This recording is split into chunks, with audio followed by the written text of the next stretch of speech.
can you solve this hard mean problem for the SAT? So this one's pretty hard. What the underlying knowledge you need to know for this mean problem is that average is actually a formula on the SAT. So I know you guys intuitively add everything together, divided by the amount. It's kind of like a habit. The SAT knows this, so they're gonna make it really tricky. And so what you really wanna do is know that it's an equation.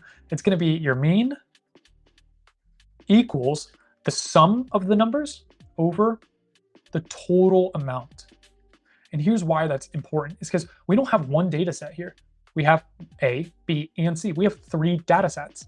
And so let's just write out what we know. In math, that's always a good idea with a word problem, is just transfer it onto your paper. What do you know? Well, I know A consists of 75 objects and has a mean of 25 meters. So for data set A, it has a mean of 25. We don't know the sum of the heights. We do know that it was out of 75 objects.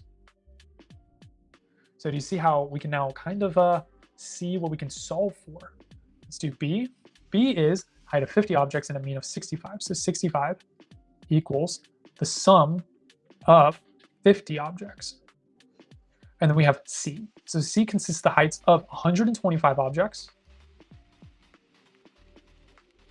From data sets A and B, what is the mean? So we don't know the mean, and we also don't know the sum of C.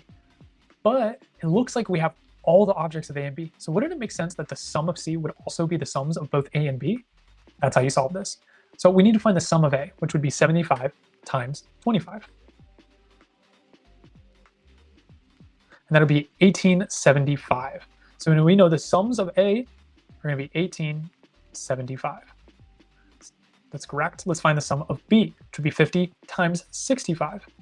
So 50 times 65 is going to be 3250, so 3,250. So 3250. And if I add these together, I find the sum of C. So 1875 plus 3250, it's going to be 5,125. So we know the mean is going to be equal to, oh shoot, I already forgot my number, 5,125 over 125.